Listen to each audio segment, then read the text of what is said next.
as you've lived lives, not just this one, but a lot of them. And we're talking about you as individuals and you as mass consciousness. We're talking about society in general. We're talking about humanity on planet Earth. As individuals, you know what you don't want, and you know what you do want. So you've been creating this new reality that then future generations are born into and begin living. It's the basis into which they are born. Then we've been saying to you that through all of that, you figure out what feels good to you and what doesn't feel good to you. And you begin from personal experience, from a lot of personal experience, from a lot of perspectives. You carve out what you desire, and your inner beings focus upon what you desire, because there's no shortage consciousness, there's no deprivation. You receiving something doesn't deprive somebody else from it. You getting something doesn't make others have to get it. It really is individual point of attraction. And now step back a little bit and picture lots of lifetimes and lots of experience and lots of vortices and lots of mass consciousness vortices, and then think about all of that source energy standing in all of those places, knowing what you're asking for and becoming it as your inner being and source energy, God, whatever you want to call it, is aware of your evolution and your expansion and what you're asking for. And now focus upon what we've been talking about this emotional guidance system, and focus upon how when you focus on someone and you hate them, you find fault with them, think about how you feel and acknowledge that you've just pinched yourself off pretty good just now from how your inner being feels about them. So through processes like that, you can show yourself in very real terms how your inner being or how source energy is, how they be.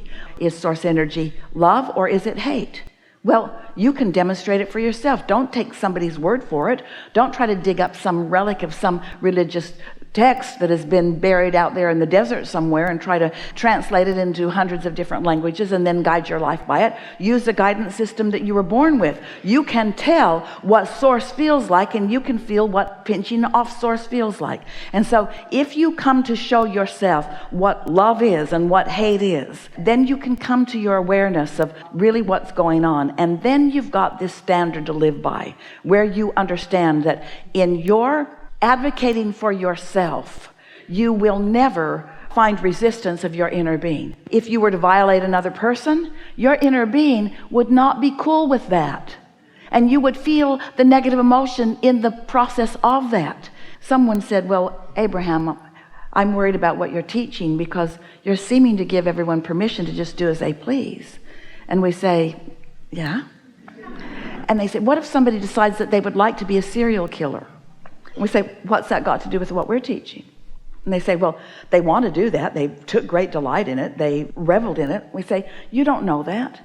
You don't know how they were feeling. Sometimes people look like they're winning, and they're not winning. They're losing. They are miserable. They are tortured. They feel terrible, even though a large part of society says, look, they won. You can only judge your winning in any moment or losing in any moment by the fullness of who you are allowing yourself to be. If you are practicing tuning into who you really are, and you're receiving these impulses, let's say that you are at one of those stoplights that our friend was talking about, and you get an impulse to run the light, and the policeman sees you and wants to give you a ticket, but he didn't know that the guy behind you was out of control in his car and was going to slam into the back of you, but your inner being did.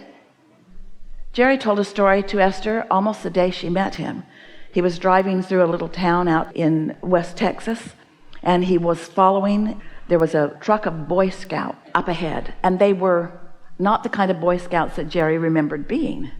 They were throwing pop bottles out of the back of the truck and holding all the vehicles off. And the truck was going slow, and in those days it was no freeways. You had to pass into the oncoming lane, and nobody could pass the truck because the boys were preventing them from being able to do that.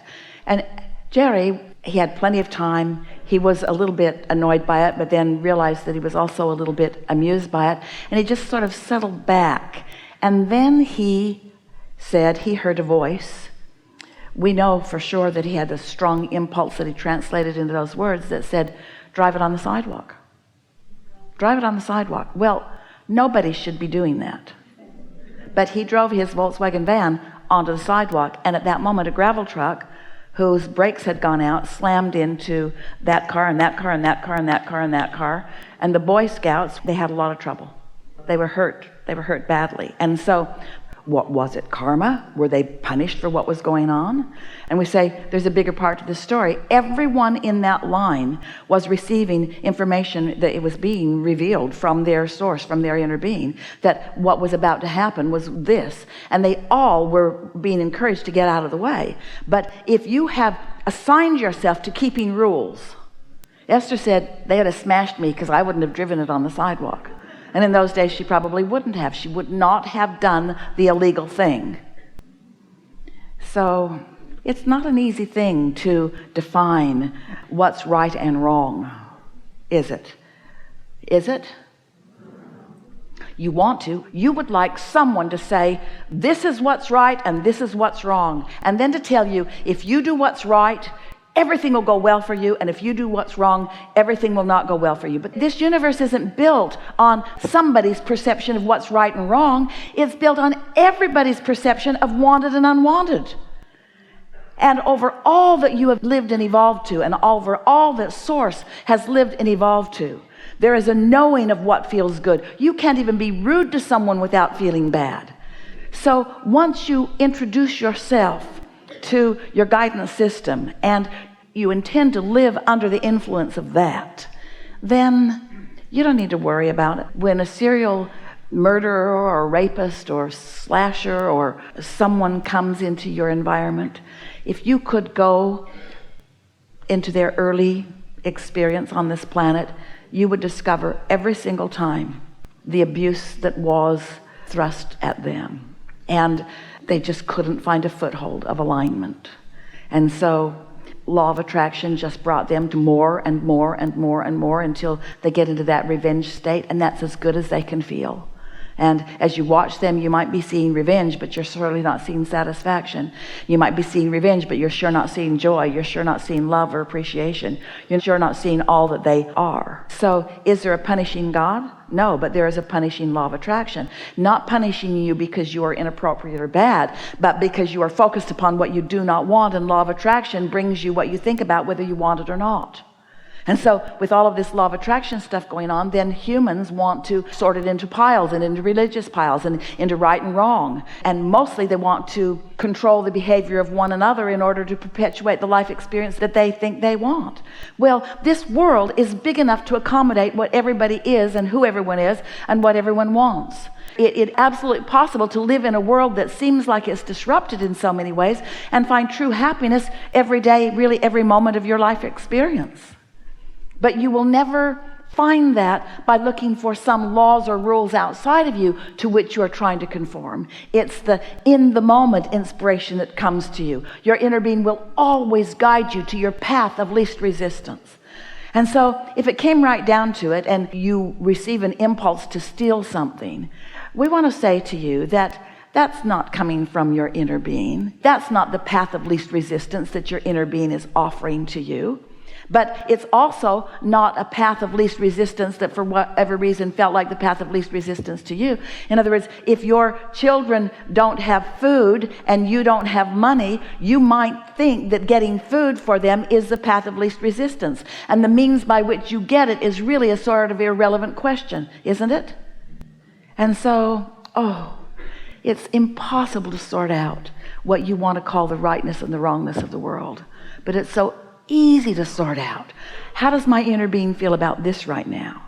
And if that's what you're reaching for, let's say that a lot of people, because it's true of a lot of people, that before you knew about the path of least resistance, before you even were focused upon your own inner being, let's say that you were under the influence of competition and whatever, and wanting to prove yourself to whoever, and let's say that you broke a rule or a law, maybe a big one, and now punishment is looming for you because you're moving through the system where the system is wanting to be very clear-cut about it, and the evidence shows itself, and so there you are. But now you understand about the true path of least resistance. You understand about source energy. You understand about what alignment is. So instead of condemning yourself for what you have done, which holds you in concert with that and shines a spotlight on you, Instead of that, we have to stick a story in here first.